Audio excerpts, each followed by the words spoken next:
I'll just wait till a few more people get here.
All right, so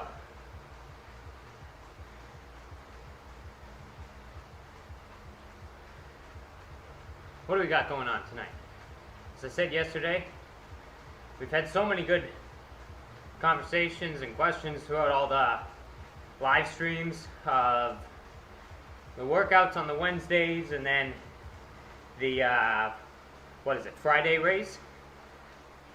And yeah, we had so many good conversations, and it was just like, I feel like I can't focus that well during the race. I don't know why, but I can't focus that well in terms of answering the questions. Which way are we going here? I must have done this route before, but I don't know, I don't really remember it at all. Anywho, so thought the best way to do it, as I get distracted, would be to do it during a little Zone 2 endurance. That way we can actually chat and I can focus on my answers as we just have the trainer stuck in Erg mode and we're just going to pedal indefinitely until I feel like getting off, which will probably be in about an hour and a half, somewhere in that range. And if somebody's watching the NFL game, keep me up to date in the comments. Let me know what's going on. But yeah, I'll just wait till people get here and chat about whatever you want. We just had so many good questions, it was just like, let's just do this. And if it only takes 20 minutes, whatever. Turn the stream off whenever. It doesn't really cost me anything to put it on, so I'm like, let's just do it like this. I do have, because it is the #1 question, I think, is always, what is the playlist? I did put the playlist this time in the bio. Or not bio, the description thingy.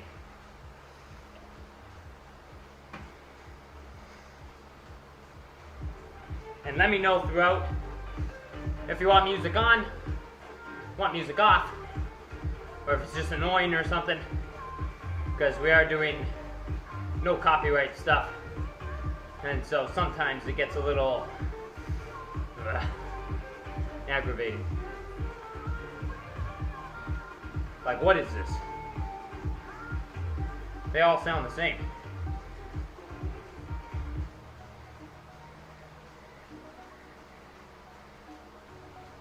How often do I do? Great first question. Okay. So with my current training schedule, I'm doing Zone 2 rides, one longer one on the weekends, and thank you for joining. Let me know how to say the name if I'm saying it right. Is that Domsey? Like that? Just so I can, going forwards here, I get the names right. So with the current schedule, I'm doing let's be honest, a 2-hour ride here is not that long. So I call it a long ride, but it's really not that long. So right now they're only at about 2 hours, just because I would have bumped it up more by now, but as you may or may not know, my swim volume has skyrocketed in the last 2 weeks. I've my Garmin's just going off every night, basically being like, longest swim, next night, new record, longest swim, every night. And half those swims are kick. So with that, I would have, point is I would have brought the ride up further by this point. But right now 2 hours is enough, seeing as, to give you some perspective, so on my current volume, let's go by yesterday.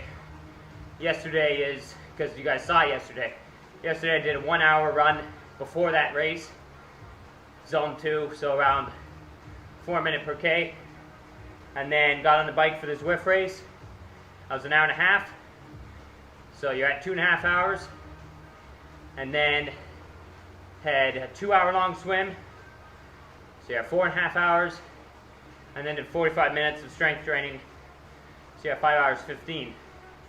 I think, and that Friday before, I think was actually closer to 6. I think I'm missing something in there, but so it's 5.5 hours roughly. And then today, hour and 5 minute run, hill workout in the morning, and then 2 hour swim, and then this is a 2 hour ride, and then there'll be about 45 minutes strength after this, so that's about a 6 hour day. So I'd love to be able to in theory, just get my ride up to 3-4 hours, which I will say 4 hours on an indoor trainer, just pedaling at really conversational pace, is kind of mind numbing. So I'm not bitter about it being only 2 hours.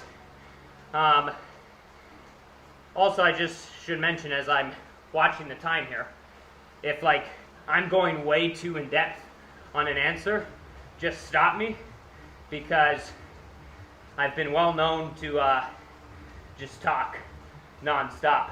If somebody's filled 2 hours, or talk for a 4 hour car ride, no problem.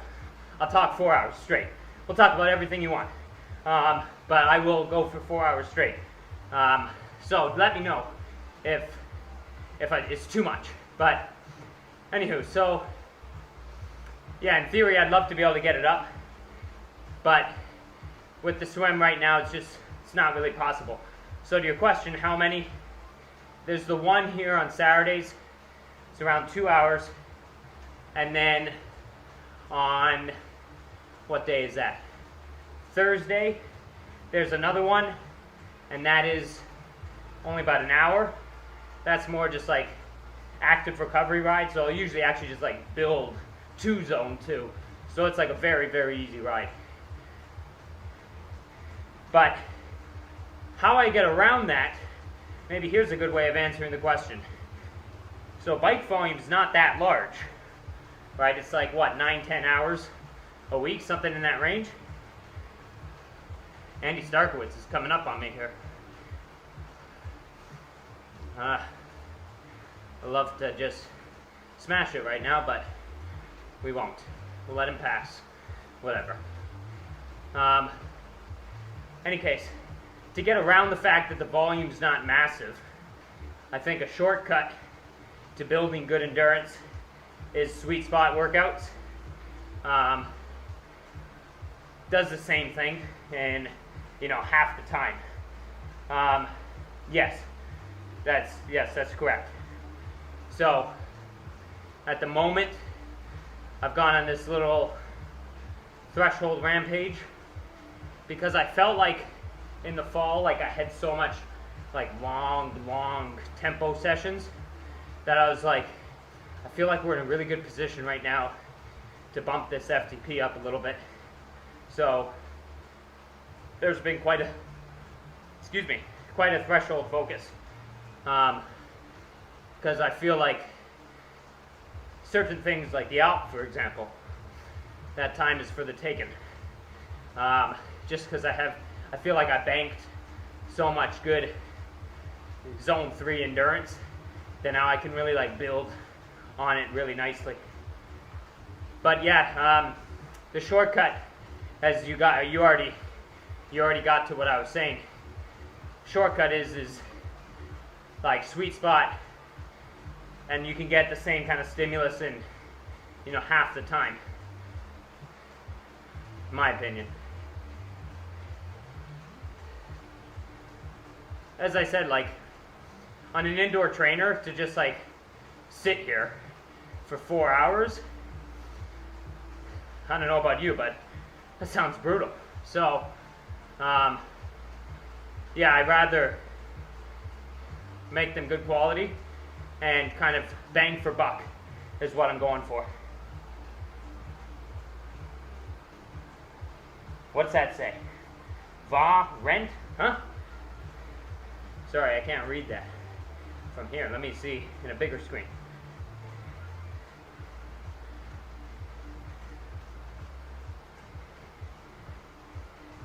There you go. See? You're better than me. Yeah, it's like, I don't mean like it's useless. I mean that, like, for the time that I have, personally, that's all. Like, for me, as I said, like, we're swimming 2 to 2.5 hours a day. And then currently, my run mileage is around 85 kilometers a week. And there's a significant amount of quality in there. So, like doing 4-hour rides at the moment, which I mean I've done. Like, don't get me wrong. I've done 6-hour rides on the trainer before, like with fast finishes and done a whole bunch of stuff. Right, when I was potentially going to do Ironman Texas, and then COVID just came along out of nowhere, threw all those plans down the road. But like I was doing 5-6 hour rides, and I will tell you, they were mentally hard. I found them very challenging. Even how good Zwift is, 6 hours on an indoor bike is a long time. I don't even know how much really worth it. Could you do the same amount in half that? I think so. You obviously need the endurance for sure, but I think that's where riding outside really comes in. Like, sitting on a trainer for 6 hours is just, whew, it's a long time. Thank you. What's that say? We're all doing our own thing. We all try and while training is hard, like, everyone puts in the work. Remember, I'm doing full-time training basically, right? So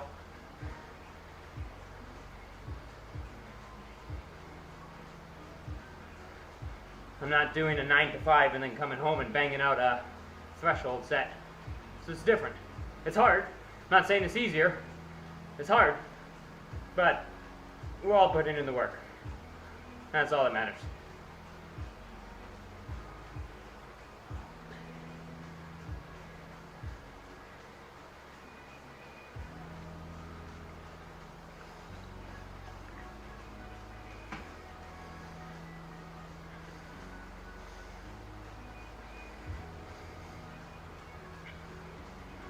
But yeah, in my opinion, I think like, Starkowitz is dropping back. We've dropped him on a downhill. This is so realistic. I'm telling you. Frank Sabara is dropping him on a downhill. Saying very realistic to how it would be outside right now. Right now it'd be, oh my goodness, oh brake baby. Like right now, whoo, jump on those brakes. This guy's going way too fast.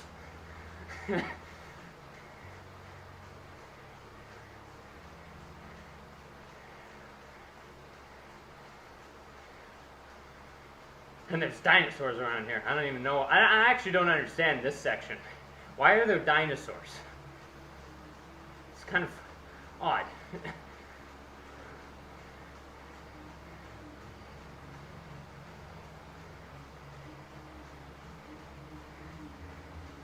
$14.48.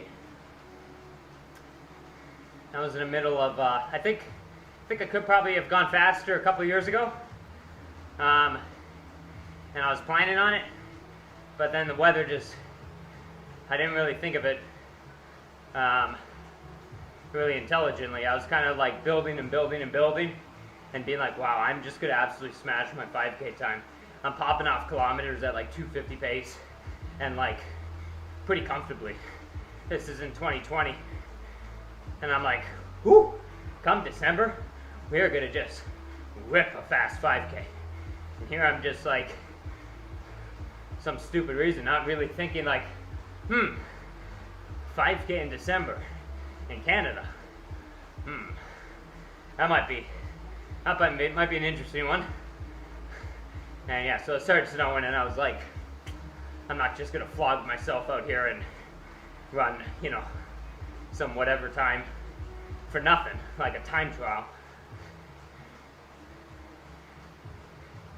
But anyway, so that was actually in the middle of a really full week, like that 5K time.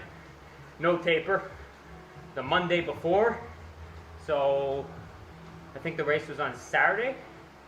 The Monday.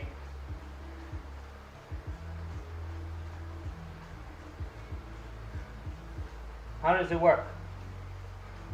So, how does Zwift work? Well, you can do it a couple ways. The way I'm doing it is I have what's called a smart trainer.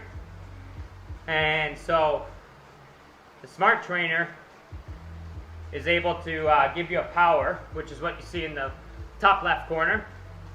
I have that connected to my computer, and it's transmitting the power. And then Zwift, through its algorithm, works out essentially based on the power that you're putting out, the weight that you've inputted, which for me is 59 kilos, 59 to 60, anywhere in that range is normally where I end up.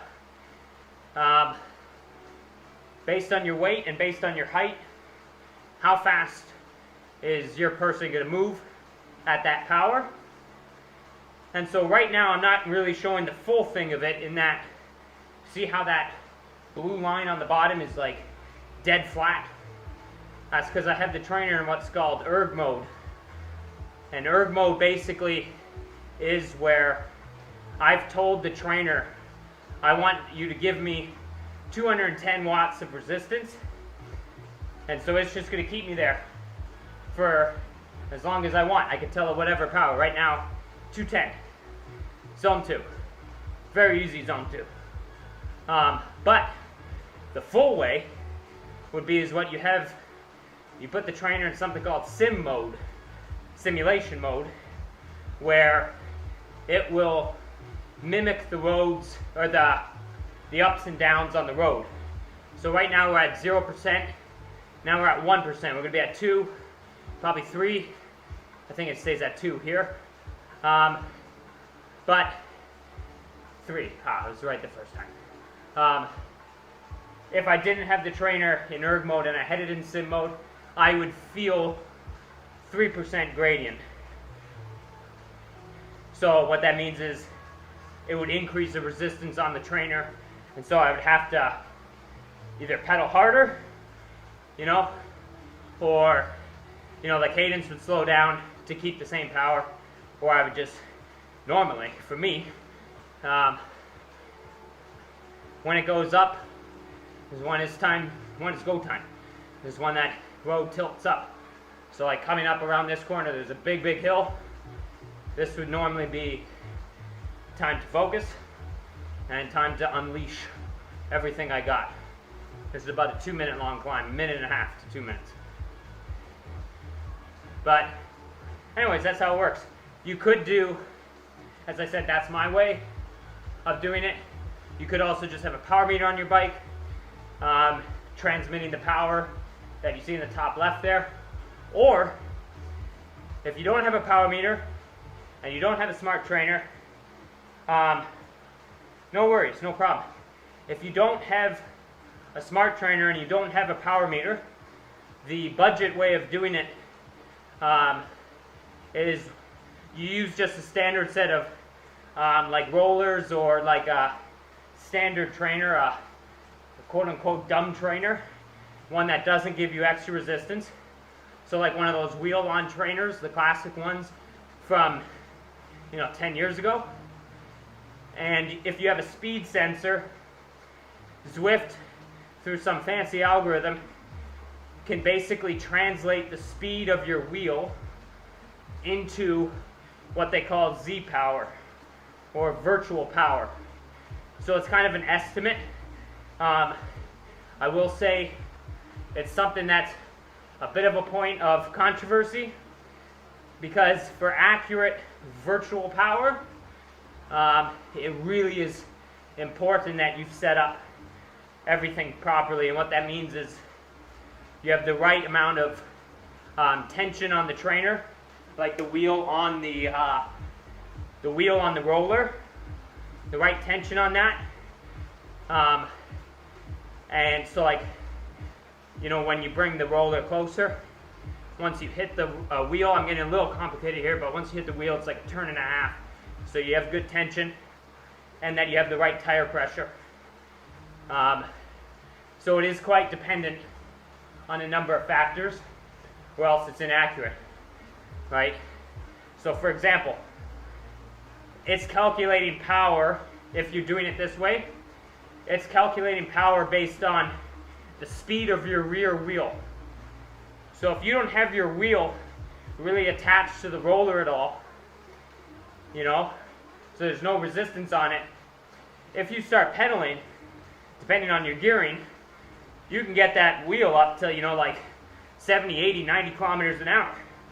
And so Zwift's going to think, whoa, this guy's at 90k an hour. He must be putting out 900 watts, right, in order to get the wheel that fast. Because it doesn't know, well, I don't really have my wheel attached to anything.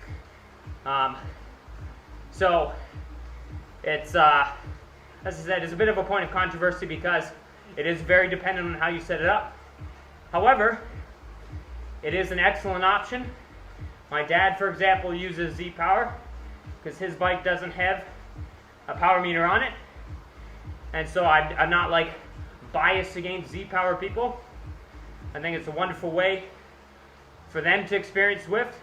And down the line, if they like it, then they can invest into a smart trainer, which will cost you like just ballparking around $1,000 as a smart trainer. They go up Some of them are cheaper. Some of them, you know, you can get at $600-700, but they go all the way up to like $1,500-1,600. Tax Neo, I think, is top, and that's, I think, like $18.99 Canadian. So US, it's probably like $100, something like that. Toss the guy a nickel, and you can get it in Canada. Well, maybe that's not true right now. I don't even know what the dollar is right now. It's probably, what, 130.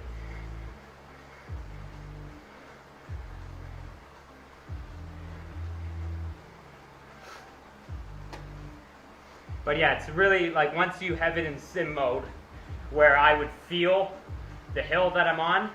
The reason I'm not right now is because I'm doing a very kind of structured workout where I don't want the power going up at all. I just want to keep me right there and keep everything in check. So right now I have it locked in at 210.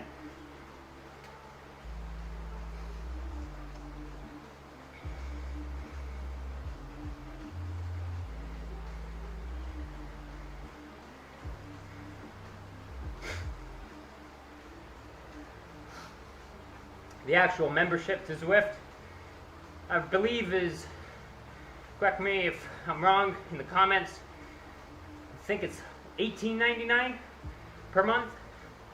So not bad, because you get access to all the workouts. You can create your own workouts. Then you got races and all sorts of climbs to test yourself. Compared to a gym membership, it's very good. If I ride middle zone 2, it doesn't match my zone 2. Let me just read this off the phone, so it's right in front of me. Sorry, 1 second.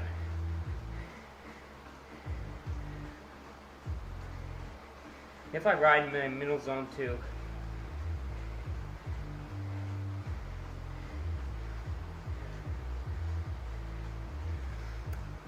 so I got a lot of opinions on heart rate, but I'm going to give you like the worst. I'll start off by giving you the worst answer of all time, which is it depends. But so here's a couple of my thoughts. 1, how'd you calculate zone 2 heart rate? 2, heart rate, I'll just say in general, heart rate, the reason I tend to create workouts on power is heart rate is very, very susceptible to various factors and stuff, like caffeine intake, as you said, sleep, hormones, time of day. Like, it gets so impacted by so many different things, stress levels, etc., that sometimes it's very difficult for it to be like dead steady. I'd say also like hydration levels, I should say as well, are a big one, right? Something called, I don't know if you've heard of it, something called cardiac drift. And cardiac drift, what that is, whoa, easy there, I'm hearing myself talk. Cardiac drift is as you get dehydrated as the ride goes along, your cardiac output will decrease since your stroke volume is getting lower because you're getting dehydrated. And so you have to increase the heart rate to keep the cardiac output the same. Compensatory mechanism. So heart rate will increase as the ride goes as you get more and more dehydrated. Unless you're obviously properly hydrated. But so there's a lot of things that affect it. I'd also point to like power meters. It's a big one. This is a big one. I'm not saying you don't do it, so like don't jump on me just yet. But how often do you calibrate the power meter? I think a lot of people like calibrate way, I'm not saying you, I'm just saying people in general. you're calibrating like, once a week or something. And it's like, just do it every day. Warm up, 15, 20 minutes, calibrate, hit the main set. Takes 30 seconds. Just do it every day. Why not? Again, just like heart rate, calibration factor is affected by a lot of things. What's the temperature in the basement, humidity, etc. What's going on? So, I'd say that. I'd also say, like, how'd you get your heart rate zones? Like, what method are you using for that? Are you going based on heart rate max? And just going at a percent of that?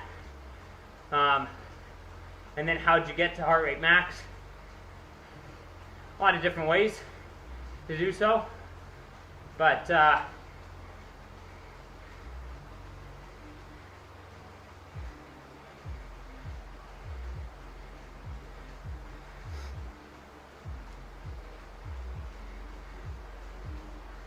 like for me, just so you know, like, so I've been doing this Zone 2 ride now for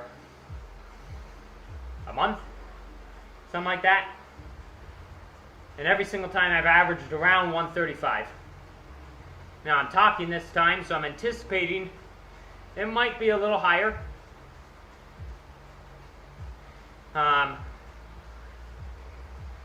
was my point with that? Oh, I'm not training though to the heart rate, as we talked about yesterday with the TSS. I'm not like staring at the heart rate and being like, ooh, let's keep it under that. Keep it under that. That's it, right there. Instead, it's more a post-analysis. Like, I'll do the ride and be like, that's interesting. Last week I was 136 for 45 minutes. This week I was, 133 for 70. Cool. That's good.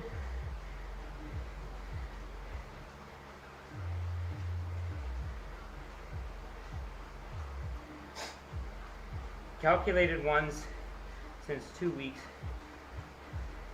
Okay, off max. I'm interested, this is just more of an interest question. What'd you find, or how'd you calculate heart rate max? I'm not like prying or anything, I'm just curious. You just see it in a race and say, I was all out there and it went to 197.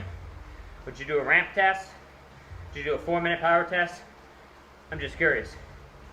Because there's so many different ways you see people online calculating max heart rate.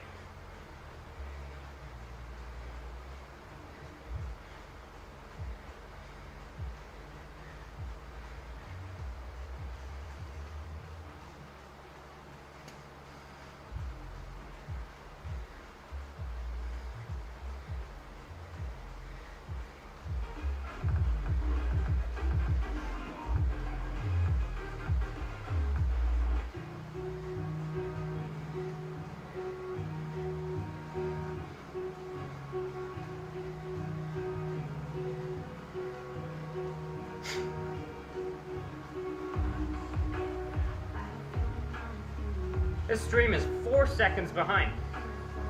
It's not bad, actually.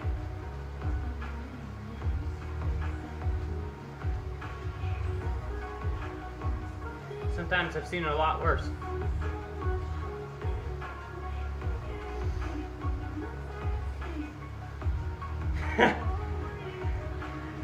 Yeah, okay. That's a good reason. So you probably got there. How long was the hill? Like a 2-minute climb or something? And whereabouts do you live in? Or if you don't want to answer that, no worries.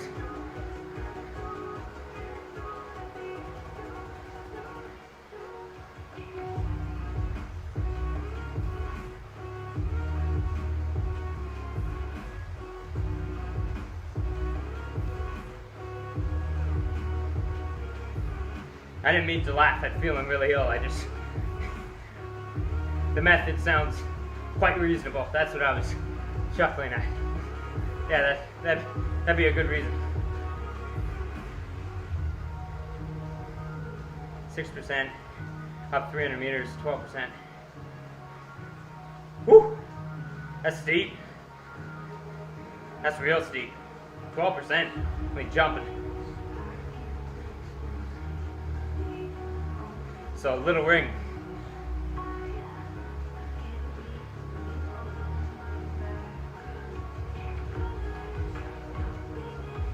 And let me know if I answered the question okay. Basically, I would lean more towards the power. I would use heart rate more as like a post-analysis. How you feel. Like to your point, you said, I'm well rested. If you felt great, right, then it's like, if the power target's 210, like I am right now today, whatever.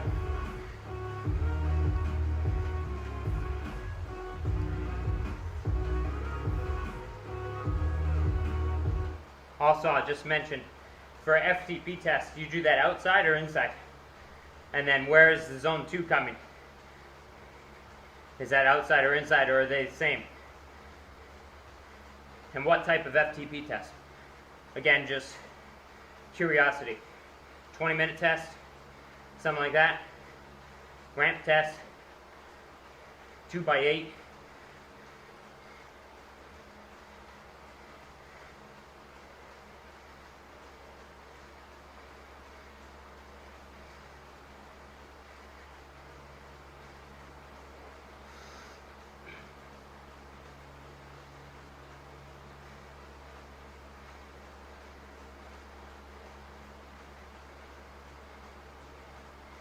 The reason I say inside, outside, and I know I think yesterday you said you were riding outside, so sorry if I'm just repeating myself, but I just asked that just because there's a difference.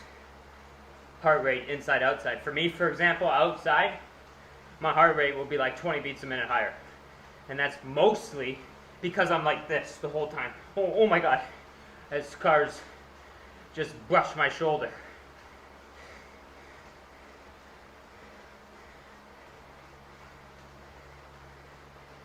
Gotcha.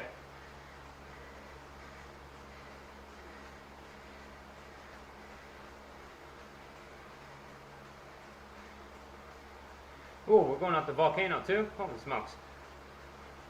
Heh. Won't even feel it though, being in Erg Mode.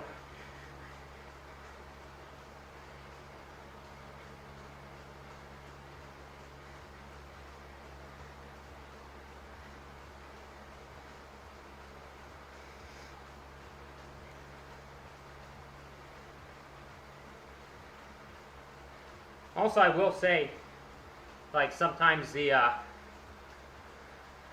power and heart rate sometimes can be a little, like the relationship between each other. I found, at least, just through my own experience, sometimes I'll be like, okay, so for me, for example, again, I might be off base here, but this is just what I've noticed myself. For me, I consider zone 2 to be like under 155. And I know that sounds high, but keep in mind, like I've had heart rates in the past well over 200. So that's just for me, and just based on the feel also. Like, so, like, what I mean is, I could literally go all day at 145, right? Like, as long as you feed me sugar, and you just keep feeding me, I will go all day at that, no problem. Right now, like 132, this is barely pedaling for me. Like from an aerobic perspective, like it was about that when I clipped in. It's gone up by a couple in the meantime. So that's the case for my heart rate. And I just say that just because, like, as I said, from feel. But I've had rides where I've been over 300 watts and sitting at like 149 and being like, well, 300 watts is not zone 2, right?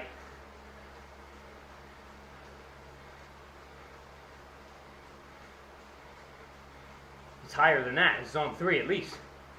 Zone 3. Yes. And that's what I'd say. Like, for your zone 2 rides, like, going by heart rates, it's good. Keeping an eye on it. Like kind of like how you said yesterday with the volume, TSS, all that. Keeping an eye on it. But, like, it should feel pretty easy. And I would say that, like, I think if you go way too easy, like, and here's a bit of a controversial thing, so, like, people can have their opinion and say I'm an idiot for thinking this, but in my opinion, I think if you get on a bike for 2 hours, let's just say 2 hours as an example, and say my FTP is 340, and I ride 2 hours at 100 watts, honestly, in my opinion, I think you may as well just sit on the couch. Like, that's just, again, my opinion. Like, what's the point? Like, you know, if it's 30 minutes, fine. You know, you're just like spinning out the legs, shaking out the legs kind of thing, no problem. But like, riding at 100 watts for, you know, 5-hour ride, it's like, other than building up like saddle sore resistance, I don't know what the point is of that. I think there needs to be like something. Like I was listening to one on, who was talking? I think it was Sebastian Weber. Hey Brett, how you doing? Who's winning the Super Bowl? Well, first I just need to ask what's going on upstairs in the game. Although I don't think that matters, because I don't think the winner's coming from there. I'll give you my 2 answers, okay? 2 answers. Who do I want to win the Super Bowl? Who do I want? Tom Brady, man. I've been a Tom Brady fan for a long, long, long time. And so, we want Tom Brady. Ooh, Bengals, really. Yeah, the Titans, you know what annoyed me with the Titans? So I watched just the first quarter and then I came down here. But what annoyed me so much, okay, I know he's banged up and whatever, but you got Derrick Henry, this beast in the backfield, right? And your first play of the game is a pass? Like, what I would have done is I would have said, hey Tennessee, or hey Bengals, here's who you're up against. Hand him off the ball and just like run full tilt at that line, no outside play, just straight at the line and just pound and be like, yes, this is how this game is going to go. Also, it means that my quarterback gets his hands on the ball for like 1 second just to like shake the nerves out. Not a complicated play. Not like a 3-step drop, throw into quadruple coverage. Oh, I know that. Yes, of course. But this year, you can't deny that he's been pretty good. He's been pretty darn good. 5,300 yards, 43 touchdowns. That's pretty darn good. Pretty good. Now, this year, obviously the injuries, like Godwin being out, I think it's like Godwin, Fournette. Fournette's gone, like, that's a huge loss. Huge loss. However, Giovanni Bernard there has been playing pretty well, right? I don't know. Now, who do I think is going to win? Well, tomorrow, let's go in order. We got Bills in Kansas City. Kansas City has not impressed me really all year. The Bills have, and they're coming in hot. They're coming in hungry. This is a tough one to call, actually. I think that's a tough one to call. Yeah, no, I think that's actually a good pick because, as I say, I think that's a tough game to call because the Bills are hot. The Bills haven't won a Super Bowl in eons or ever, right? When was the last time they were there? Like, Kelly, when was that? 92? 90, well, I think they were like a couple years in a row or something, right? 92, 93, somewhere in that range. So they're hungry. However, hungriness doesn't win Super Bowls. Tell that to the Toronto Maple Leafs.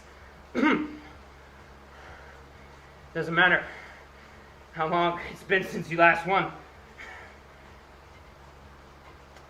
I think it's going to be a wicked game. Wicked. I'm very interested to see tonight.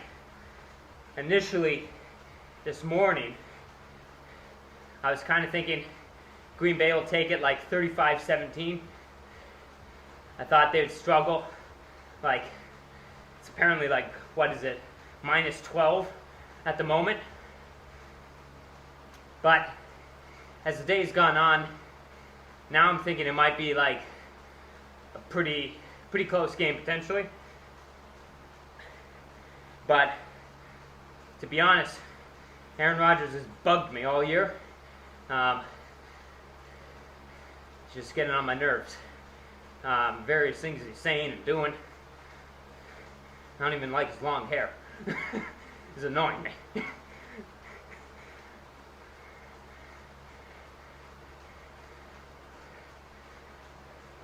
I think that's a good decision. Chiefs, Bills. I think, put it this way, if Chiefs win, if Chiefs beat the Bills, I think they will win. And I know that's a horrible answer. But I mean, if they beat the Bills, they will win.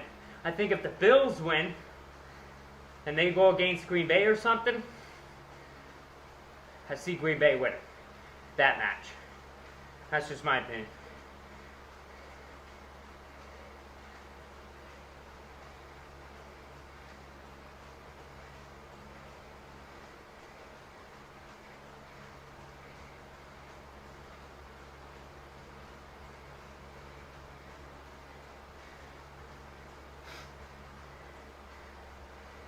Matt Stafford has not really shown me anything that to me tells me that like he can win in the big high pressure moment. So not too sure on him. Tom Brady I know can win high pressure moments, but those injuries do hurt for sure.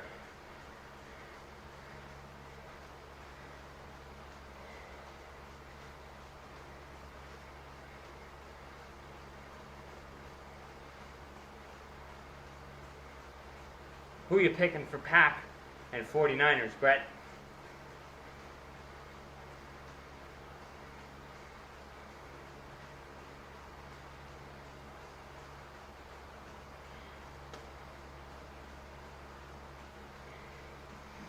Yeah, there's a lot of tricksy plays.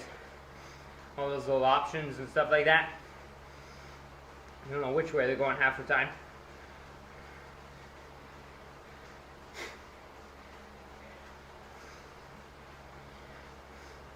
Who is Tom Brady? Tom Brady is the GOAT. Greatest of all time. And Brett, don't even disagree here. You can't. He unequivocally. Like, really? So they're saying within a touchdown, huh? And it's changed. This afternoon I've seen 5.5. Yes, Brett's got it. I honestly just, my opinion, because I like the guy, so I'm maybe biased, but I think he's even on another level.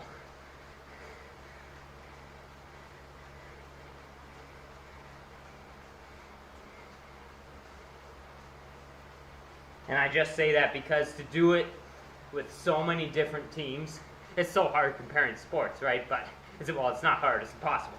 But Jan Frodeno's Jan Frodeno. Like, he's always him. And that sounds stupid, but he's him all the time. He starts a race, it's the same guy. Tom Brady, he's a quarterback who throws to wide receivers, hands it off to running backs. He has a defense when he's not even on the field, right? So, to win, no matter what, to win no matter who you're throwing to, what team you're on, that's impressive.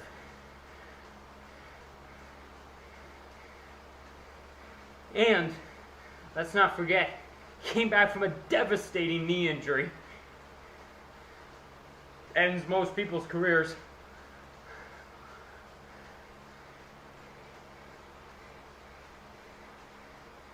Yes, absolutely.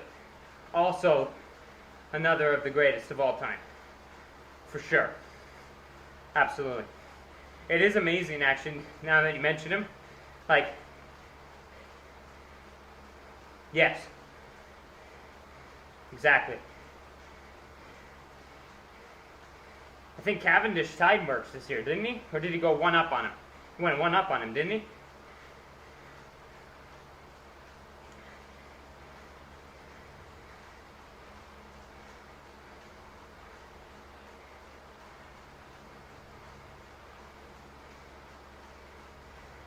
Tony Romo, that's what I was saying. Tony Romo. Oh, so he tied him, I guess.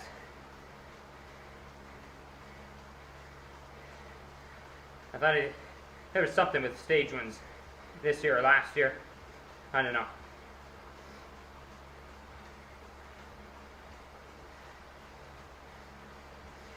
Tony Romo, I feel, he's, I think, my favorite commentary team right now. Oh, yes, that's right, you're right. I remember that. He got boxed in, I remember. He barely could put out a sprint, now I remember.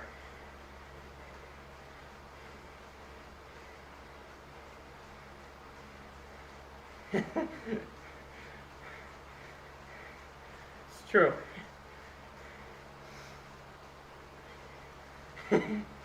Get off my lawn.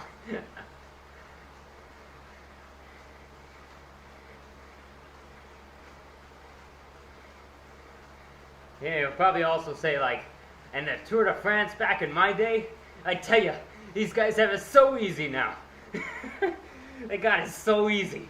Riding 230 kilometers a stage. Nothing. Nothing. I hope so. I do like Mark Cavendish. In 2013, I got his limited edition Tour de France sunglasses. They got like the coolest, like it's like a jade frame. Love them. They're still cooking along now.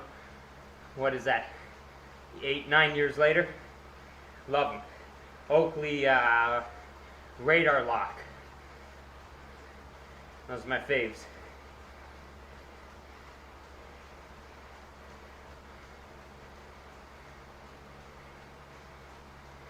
The heart rate is going down, down, down dramatically.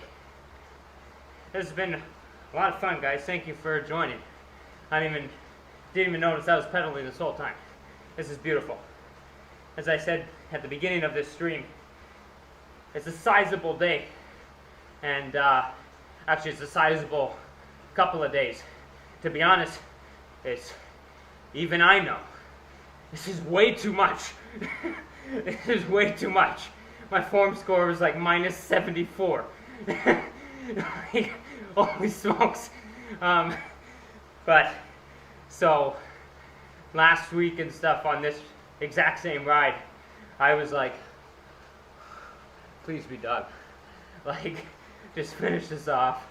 Calling upstairs to get some food delivered down here. It's true. They did do some long ones. I do kind of miss that. I miss like the long time trial. Not like 200, but I wish they brought some of them back. Like, they have all these little like 20-minute power tests essentially. They were insane. They were a different, what I'd say is it's a different type of insane. Like, I don't think the intensity was what it was, or what it is nowadays, right? But like, hundreds of years ago or whatever, they were cycling like massive rides every single stage. Like it was basically, it wasn't a measure of like sprint power, FTP, nothing. It was who was standing at the end of the day, because the DNF rate was ridiculous, right?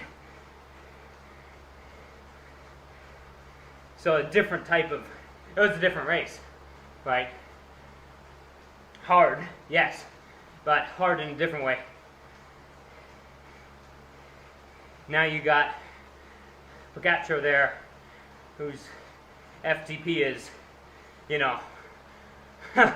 something stupid, right?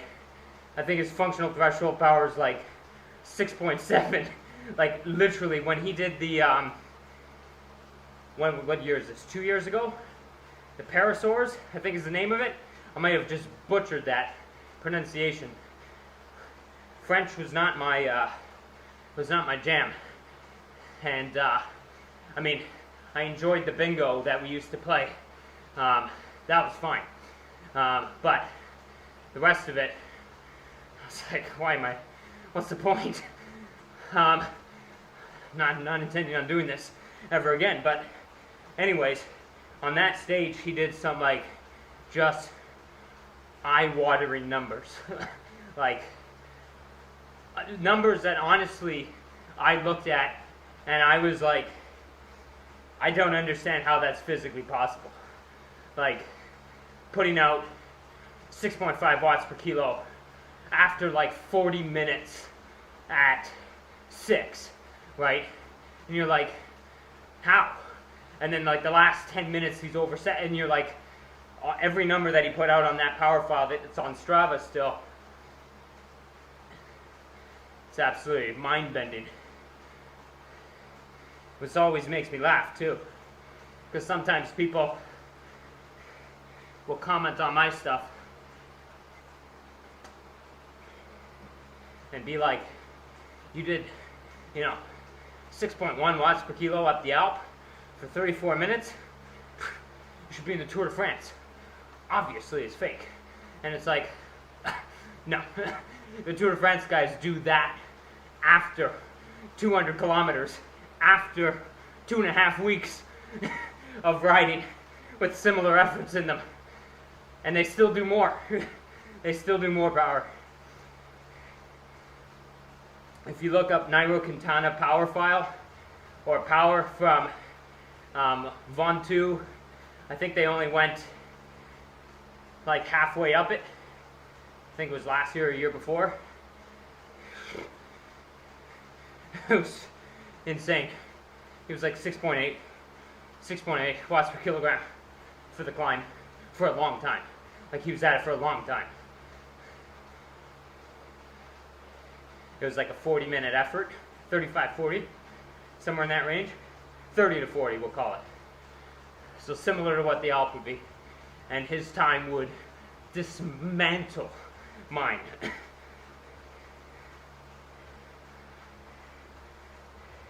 There you go. Like, exactly. Like, how you doing, Daniel? Lance is saying, yeah, like, he had some help, maybe a little here or there, I don't know, but still, like, he was, as a cyclist, wow, he put some serious numbers.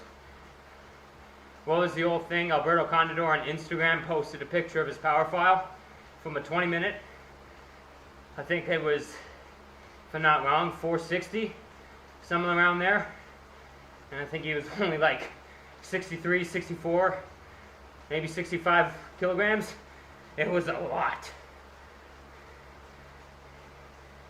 Woo! So you know, my score is now out of it, but I predicted 24-17 for Tennessee, just so you know. I said 24:17.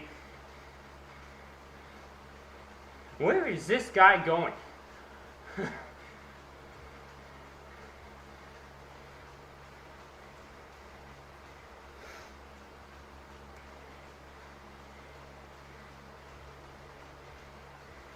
Okay, let's read this. New question. How you doing, Noah? Hope you're doing well.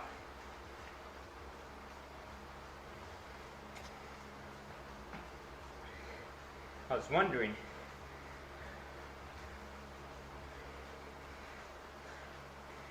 easy answer. I don't mean easy in that like the question's worthless. It's a great question.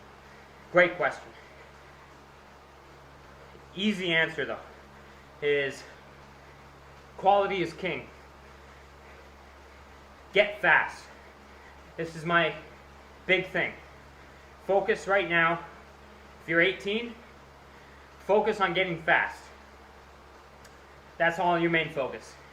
Endurance will come, as you say, with time, as you accumulate season after season after season in the saddle. I'm not saying, by the way, that endurance rides are useless, right? But I'd say right now for you, at 18, I'd say quality. You focus on quality and getting fast. That's where you're going to see big gains. And the endurance will just come over time. And I'm not saying overdo it on the quality, like I'm not saying do 6 workouts a week. I'm just saying.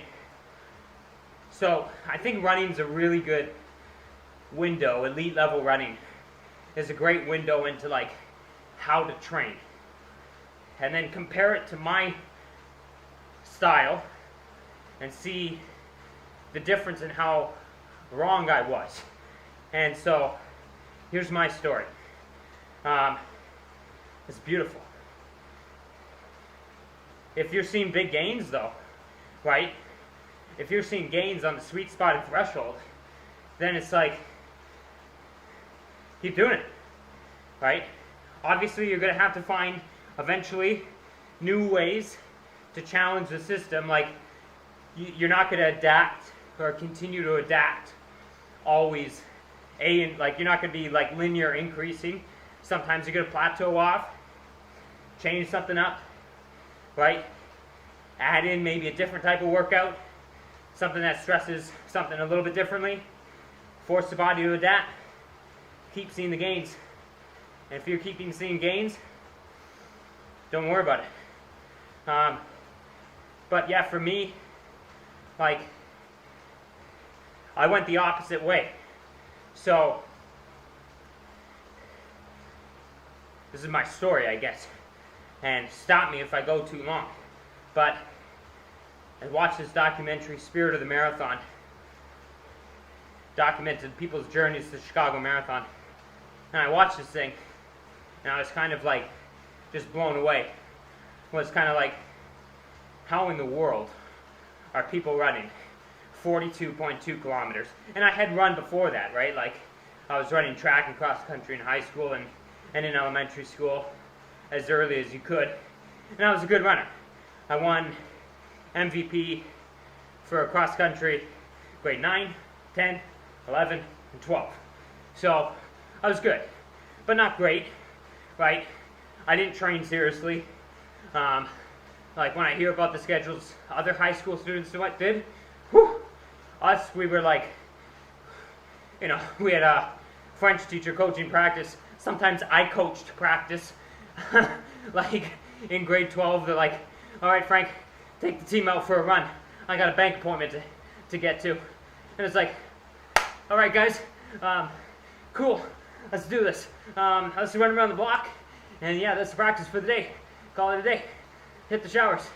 But anywho, so I did have some background in running, but not distance. So for me, looking at this thing, I was like, 42.2K, and like, look how fast these front guys are running. It's mind-boggling, right? Running at 5-minute miles for 42K, faster sometimes, right? And so, it's a beauty, absolute beauty. Oh, that's getting up there, 36. you're basically there. That's it.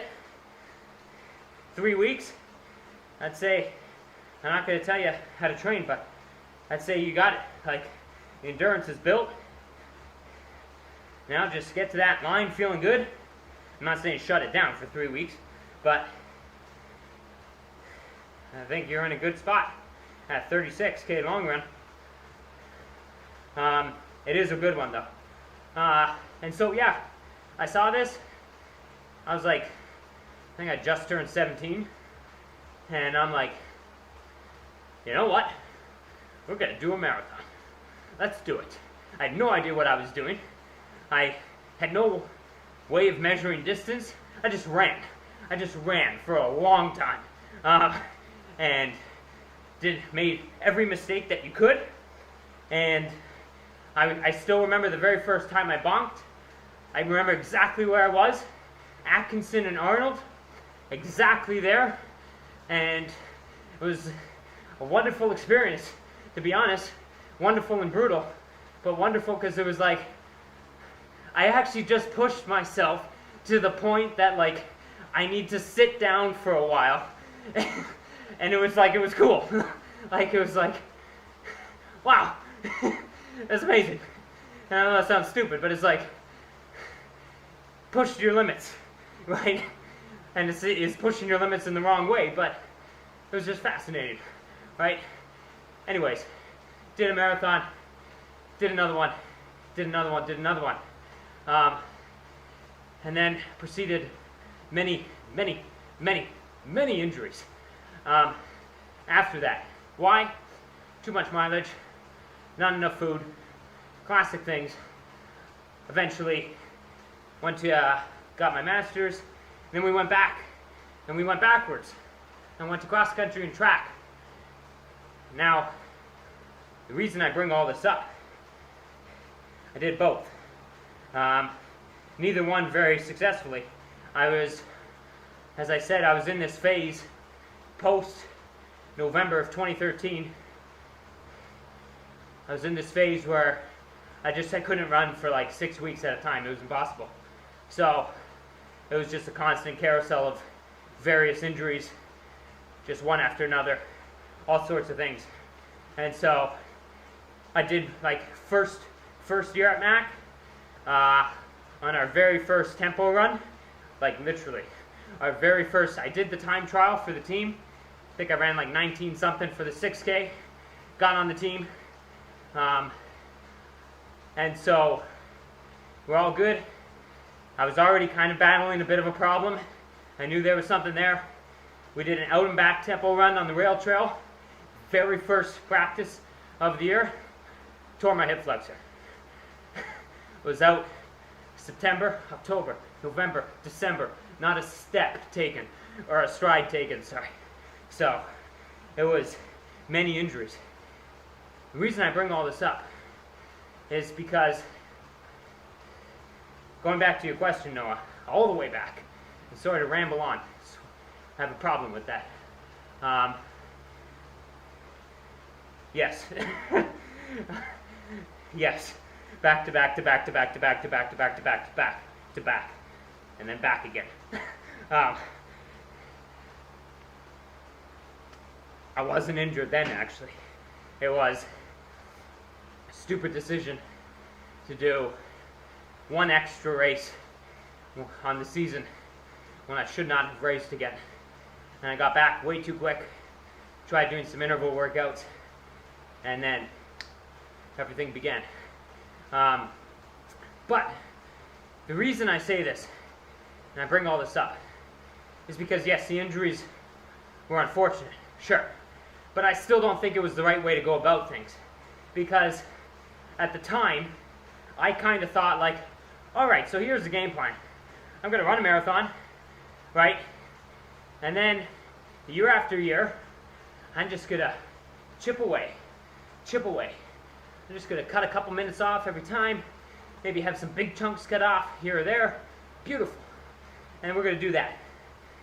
But that's just, if you look at the elite running scene, the best of the best all started on the track. All of them. Every single one of them. Yes, you can find someone here or there, right? And then there's that saying, which I actually do not understand. The one of, like, the exception that proves the rule or whatever. I don't know what the heck that means.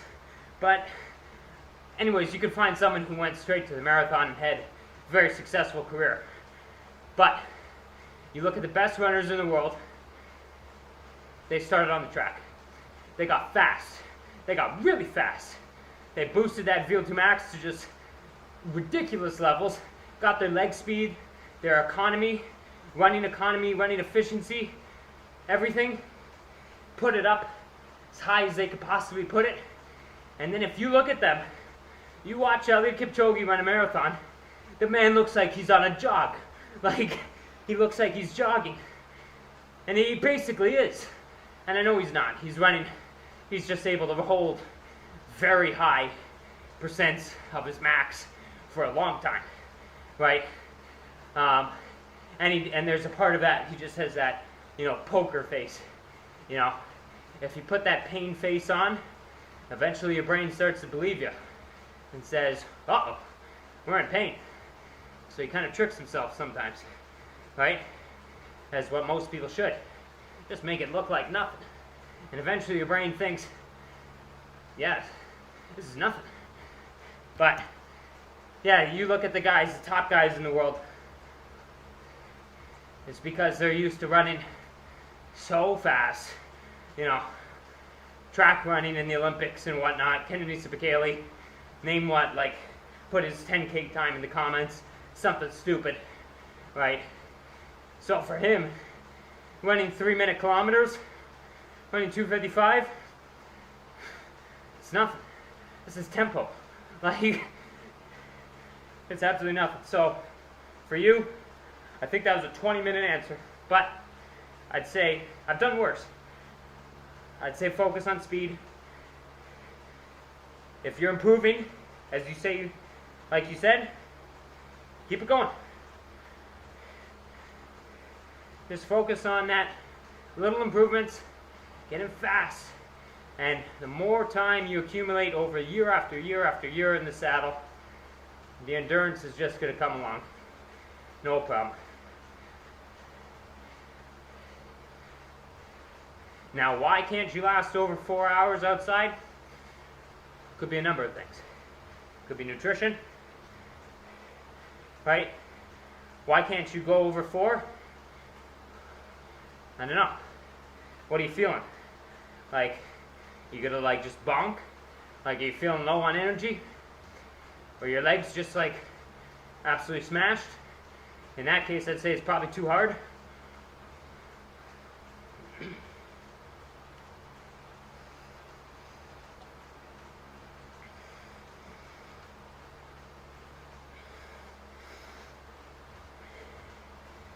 Woo! That's a cooker. 40 minutes at 93% times 2. Eee. That sounds painful. I mean that like I'm not like putting it down or anything, saying that's way too hard, but you're a champ. That's a cooker of a workout.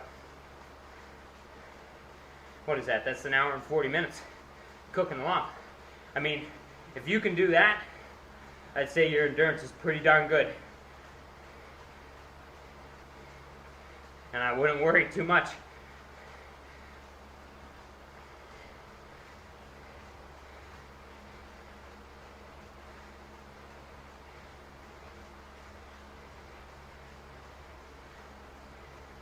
Yeah, so nutrition.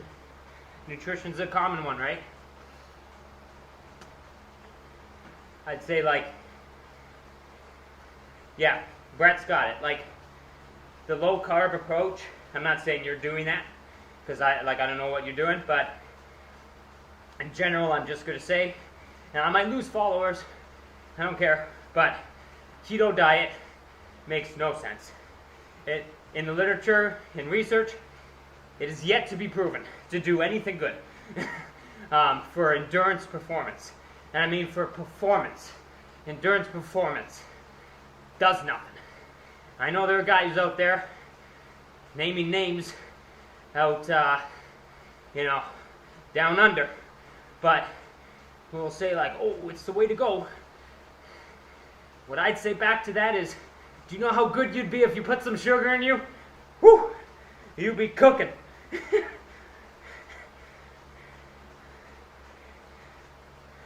Good. That makes me happy.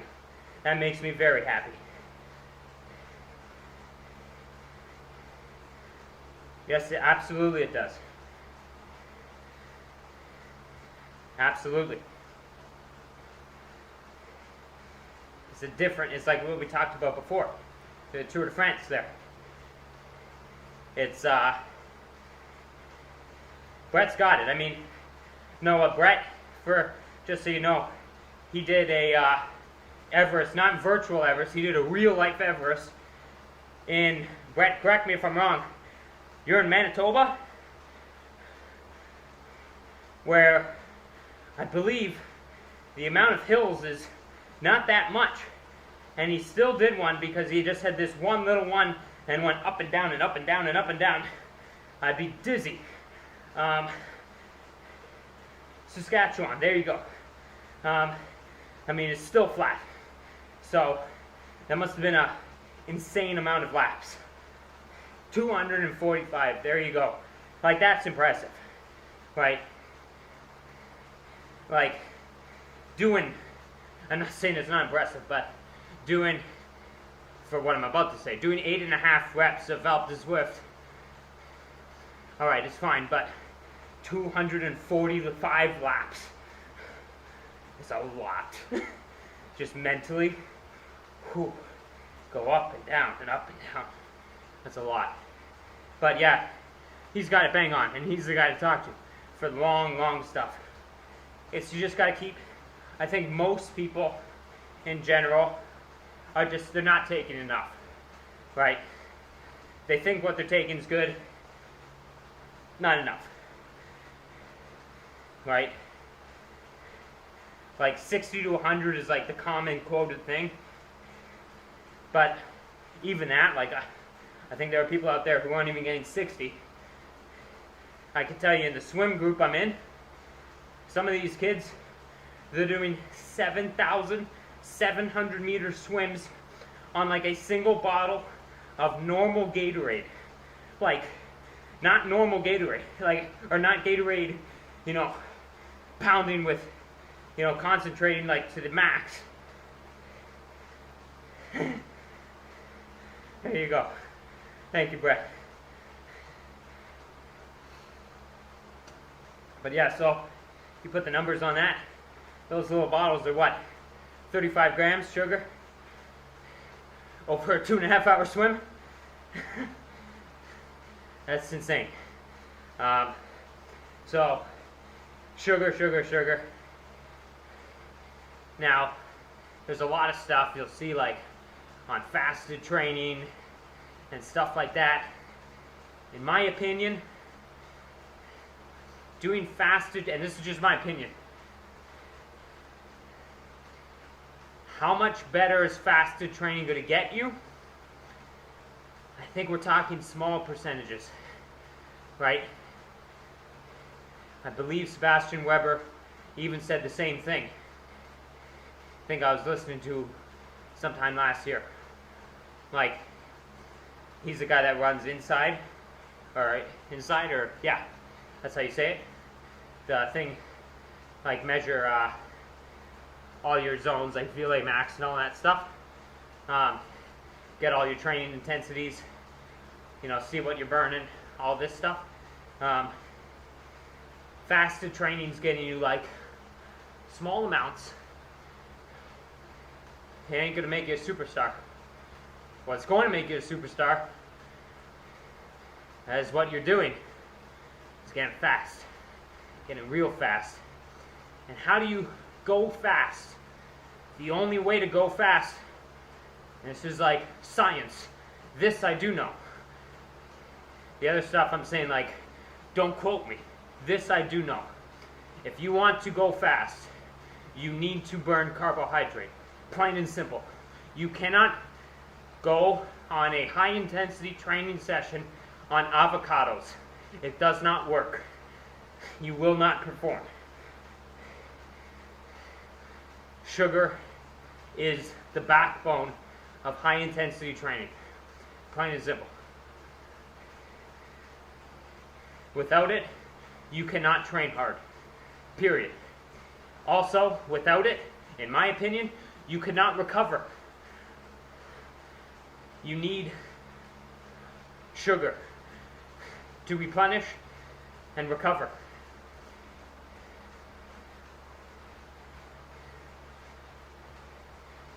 Apologies for going on a 20-minute rant. And I know you weren't keto. I know that. I'm not ranting on you. I'm shouting out loud.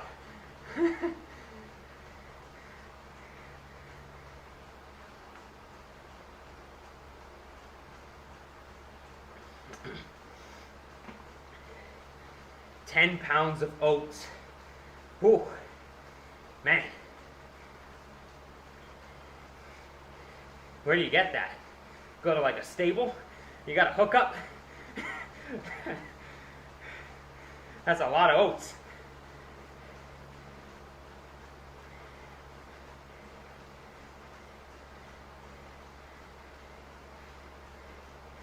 You just keep pounding it. Yeah, and I'd also say like the nutrition during is so important because, and I know this just from personal experience, doing the old, because I did this back in the day when I'm talking about, oh nice, when I'm talking about all those injuries,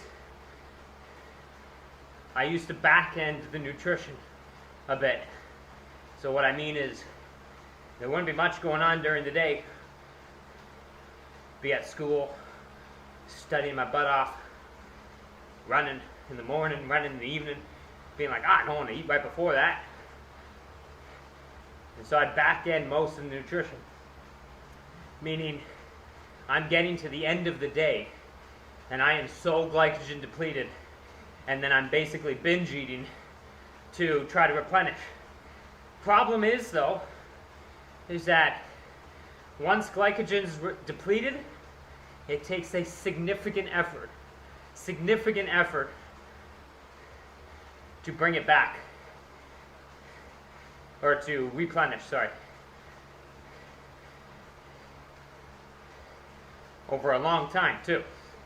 So, it's not the way to do it. So what you need to do, you can never be playing catch up. Never play catch up. Be eating before, during, after. Constant.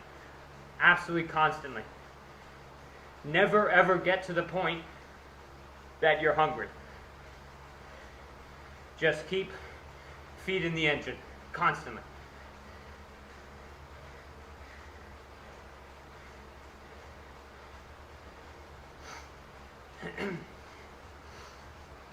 Anyone else notice our heart rate is going down? What a champ. This little guy in here is cooking along.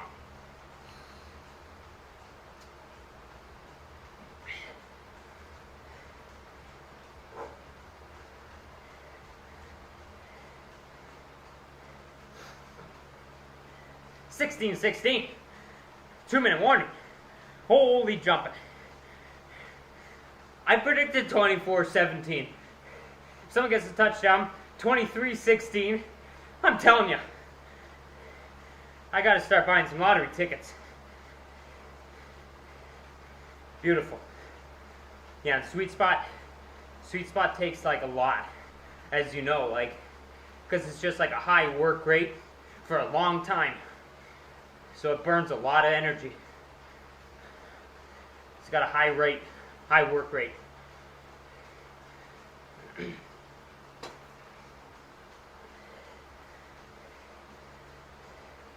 That's it. You guys got it. You guys got it down. I can rest in peace.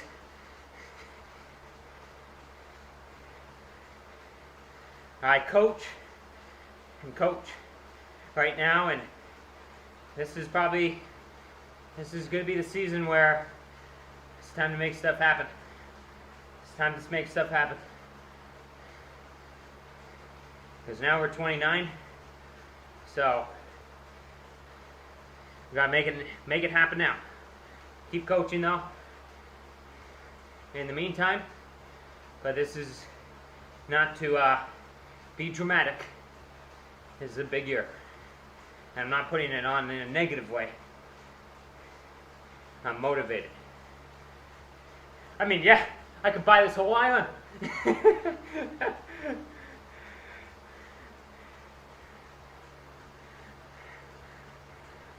Like these people, these guys don't know nothing. They don't know who's riding past them. Like, just move over. Lay out the red carpet. That's it.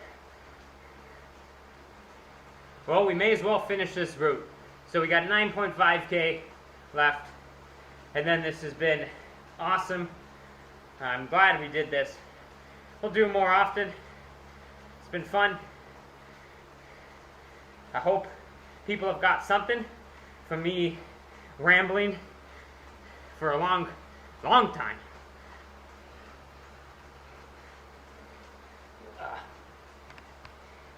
There you go.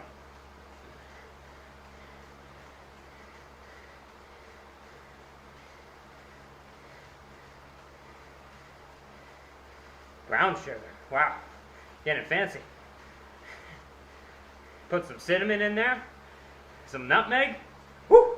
There you go. You got a nice little winter drink. There you go.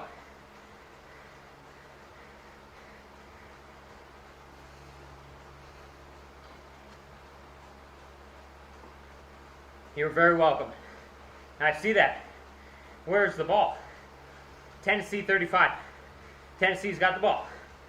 Minute 45 left. How many timeouts do people got? Ooh, baby.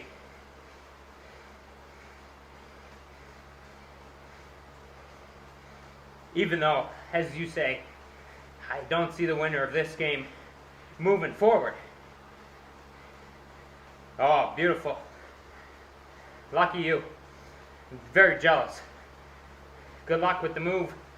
And let us know how you get on once you get there. How riding's going and everything.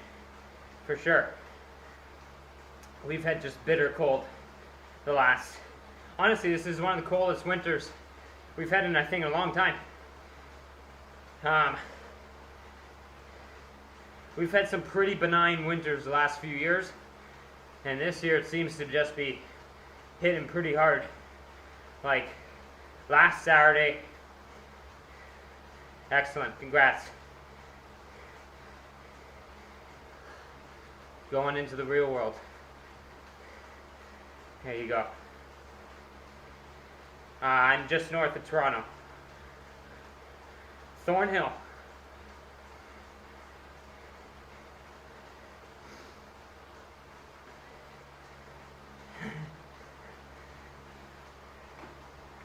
Uh-oh. Now we got a little left. I was planning on being an hour and 45. I'm just running out of fluid now.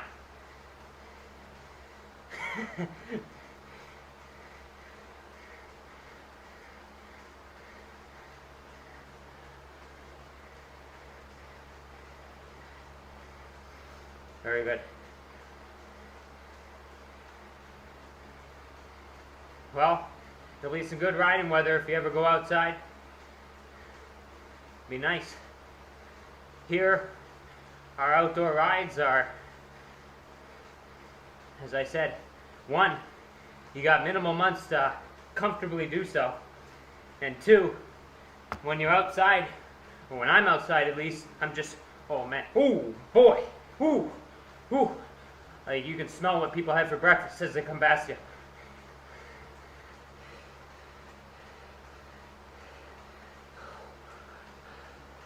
People do not give space.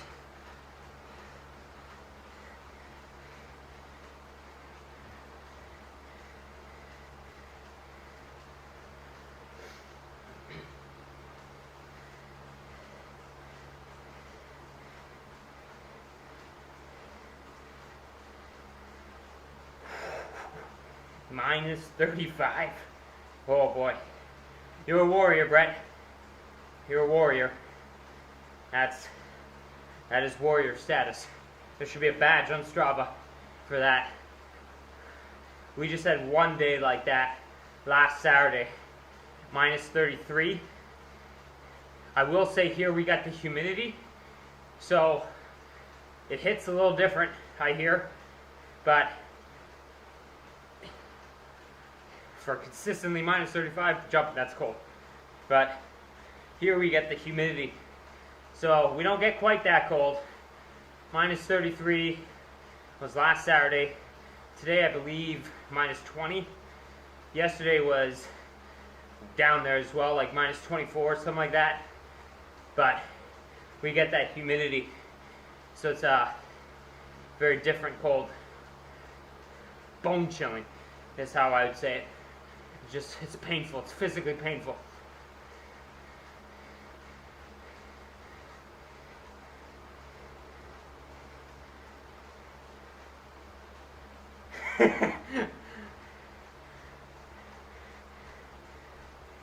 I mean, let's do it. Let's do it. That's it, Brett. I'm ready. You just tell me when I'm there. I'll be there. You tell me when you want to go. We can rent it out. You know, if we're not there or something like that. A little timeshare, you know. Have little training camps. That's the dream. Let's do it. We'll do nutrition seminars. Telling people, put that avocado down right now. Grab that banana. Grab the banana. Thank you. Do it. By the way, I do like avocados, but just making a point.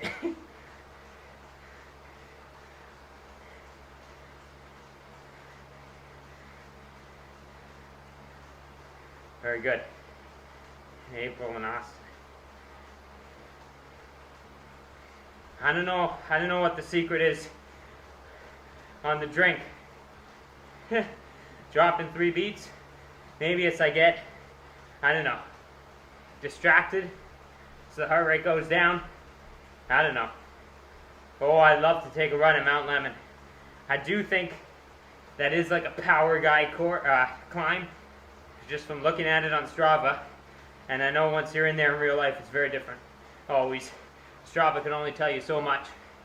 But it looks like the type of climb that you put big power, you got it.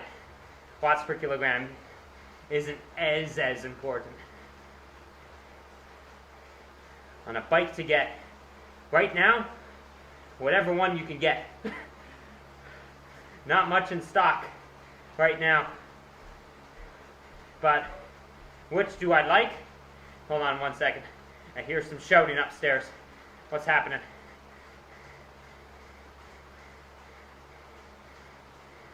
And then we want overtime.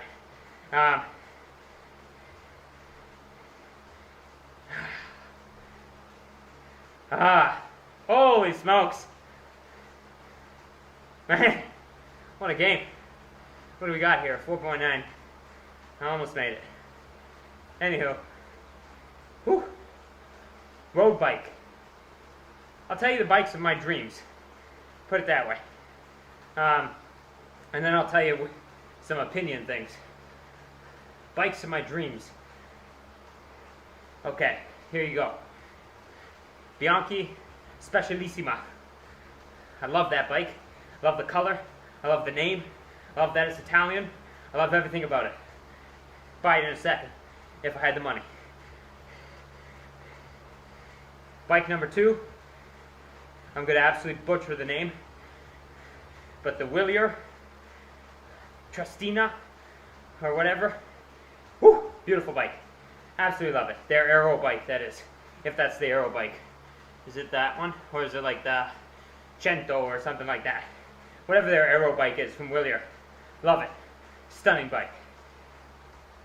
Finally, I don't think this is in any particular order, Pinarello F12. get that in a heartbeat, if I could. Now, recommendations. Okay, so even though I don't think everyone needs them, the fact is that disc brakes are now. It's not even the old saying of like, ooh, disc brakes are the future, you know? Disc brakes are now. I think if you don't get a disc brake bike right now, you're going to be a little bit left behind in terms of, not necessarily in performance. I have rim brakes, perfectly fine, right? But left behind in that when the time comes, you're like, I want to buy some wheels. It's going to be tough to get them. Obviously, some companies are still doing, but tougher and tougher to get rim brake. Zip, for example, is like all disc brakes now. I don't even think they make rim brakes anymore. Rim brake wheels. So I would go with that, just because it's a thing out of necessity almost right now.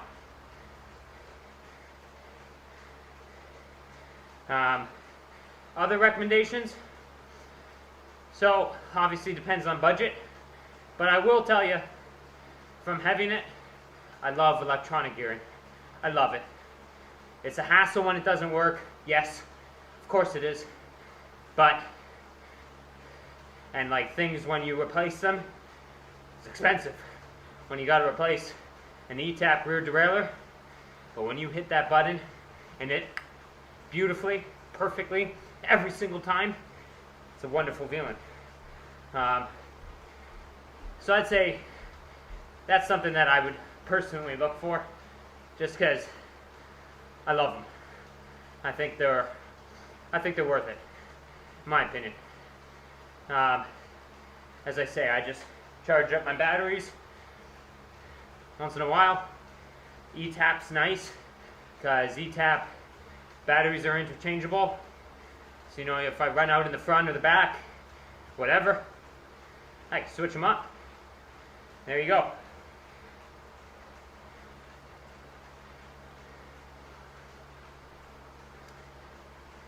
Realistic one, like ones that better price range. Well, it comes down to you getting carbon and aluminum. I think like high-end aluminum can be a great bike. It doesn't have to be carbon, right? Like if it's like a low-end carbon bike versus high-end aluminum, I go with the aluminum, probably in that case.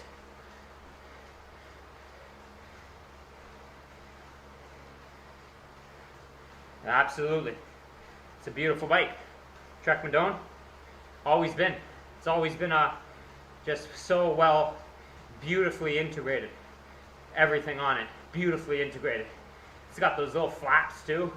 Those look pretty wicked. The little like, you know, arrow flaps over the brakes. No, absolutely, Brett. I think. And I don't like, I'm not saying on rim brakes to like, you know, put them down. The rim brake is, from a convenience standpoint, beautiful. I will say, if I go to Weymouth again in the UK, I would love to have disc brakes over there, where it was like 1 degree, pouring rain and sleet with like hurricane winds. Having disc brakes there would have been nice. But definitely the maintenance, I think, is so much easier. But I just say it out of a thing of, if you're getting them now, right, you know, I keep my bikes for a long time, right, or I intend to keep them for a long time. And so if there's ever a thing where it's like, yeah, I really just want to get a new thing of wheels or something, there's going to be a point where you can't. Going to be a point where you can't get them. Look at all these. We're even getting more drops now. Brett, I'm going to be just rolling by the end of this thing. If we stay with this guy,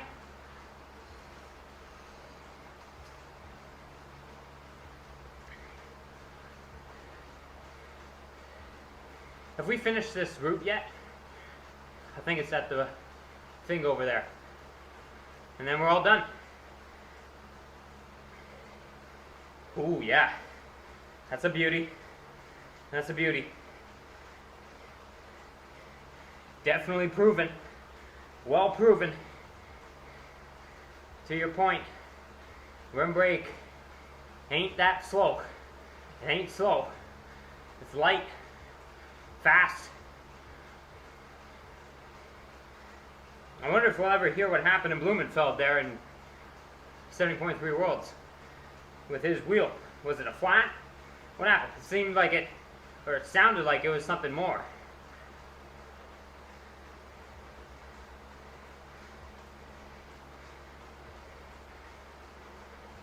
And I think that's the route. Done. I'm just going to ride it out till we get to 2 hours, and then this stream is all done.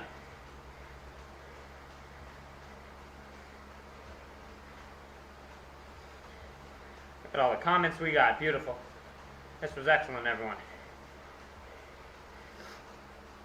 Pro level, yes. And the goal is that this year I can actually compete consistently so that I can legitimately compete at a pro level. So I have more opportunities to compete. Last 2 years of just haven't been able to get in that many opportunities to race. And so I'm working out all these things as I race. All these new experiences. Like COVID came along as I was feeling like I was kind of just getting into it.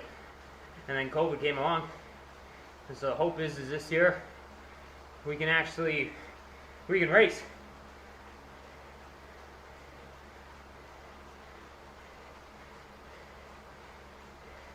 Yeah, especially if they get in a pack, right? If the draft rules change, I think it'll be different. They change it out to 20 meters, and then these guys have to actually bike. Be tough.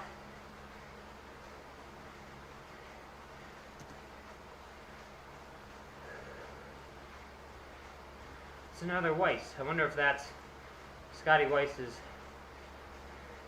partner, wife.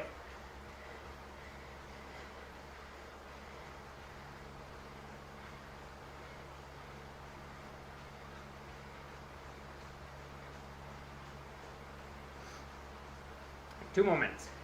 But yeah, they're fast. Fast swimmers, fast runners. But then again, look at Lionel against Vincent in Indian Wells, right? Biking or running, these guys could be quick, right? You know, running off their 40K bike, but tough 90K bike makes running feel a lot different.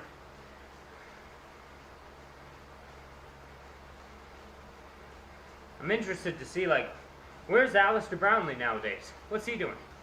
Like, is he coming back at some point? Like,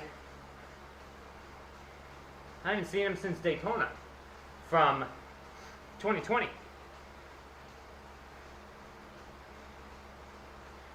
Look how beautiful this double draft is, or whatever this is, single draft.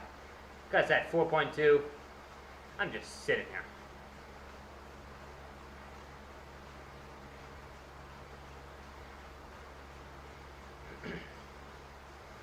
Alright, so that's it for the stream, everyone. Appreciate all the comments. This has been awesome. Really fun to do. And definitely will be doing more time on my end. Absolutely just. I didn't even realize I've started riding yet. So it's been beautiful. No problem. I've really been fun. And hope I answered the questions a little bit better. And yeah, we'll definitely do it again, I think, because this has been quite a bit of fun. That's it for tonight. Got a little 45-minute strength workout to do. Get jacked. And longer run tomorrow. And get this week underway. Blood lactate test on Monday. Could be barn burner. Thank you, everyone. See what the graphs look like. This is going to be, if you wait 1 second, you're going to see the most interesting graph you've ever seen. Trust me. Watch this. Wow. Look at that. I tell you. That's the thing of beauty right there. Look at it. I wonder what the variability index on this is. I tell you. Very spiky. This thing was as I was calibrating. Anywho, thanks everyone for watching. Thanks for joining. Thank you for all the great questions. Been a blast. Been fun. Enjoy the football tonight. Let's see what happens. And I'll catch you on Wednesday. Oh, a nice question on stretching would be nice. Stretching. I'll give you... I need to get going because else I'm going to be too late. So here's my minute-long answer. I don't think I've ever in my life answered something in a minute. But here we go. Okay. Here's the very simple answer. Before you work out, I would not stretch. Dynamic things, do dynamic things. Okay? Focus more on like mobility and activation than stretching. Classic thing, right? Like don't like be holding stretches for a minute before your runs, before your bikes, etc. Right? Focus on activation, mobility with some quick movements and stuff, dynamic stretches. After you bike, after you work out, yes, you can do some stretching. You know, does it help? I think strength is better, in my opinion. Let me put it this way: if I had 30 minutes per day, would I do core, slash some strength activation movements and stuff like that, or would I sit in like a pigeon pose for 20 minutes? I would do core and strength. That's how I'll put it. The research on stretching is like a little bit all over the place in terms of does it like reduce injury risk and stuff like that. Yeah, it's a little bit all over the place. In physio school, I studied this quite a bit, and it is like the research is not solid supporting stretching for injury prevention. So I would personally just say before your workouts, absolutely. Dynamic movements, focus on mobility, focus on activation, like before bikes and stuff like that. Activating glutes, in particular, things like that, right? Big thing. Getting moving, getting the blood moving with, again, some dynamic movement. Very, very good. After your bikes, sure, do some stretching, maybe some yoga, whatever. But the only caveat is I'd say if I only had 30 minutes to do off the bike stuff per day, I would personally do more like core and some simple like functional strength movements, kind of injury prevention-y type strength movements is what I would personally focus on. Like I said, I wouldn't just like sit and just stretch for 30 minutes, like just static stretching. If I didn't have all the time in the world. That's my short answer. I'll go more into it. I'll go more into it in the next one. I'll leave it there for now. Cause like there's like, I don't want to just like open up this whole thing on it. Cause like, I think this would be a good topic for another one. Okay.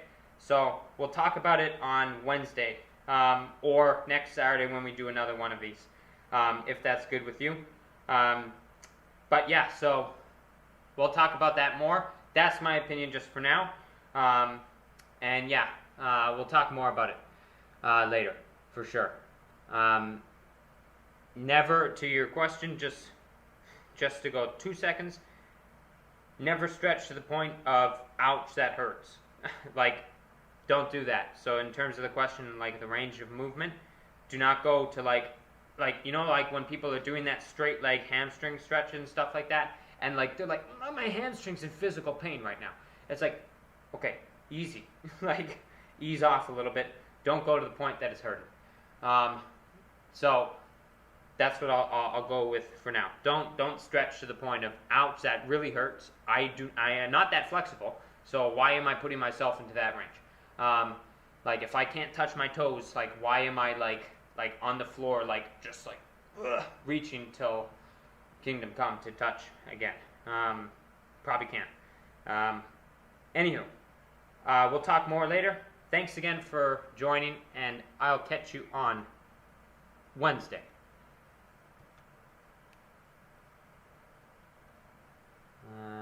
Yes. All right. Thanks again, everyone.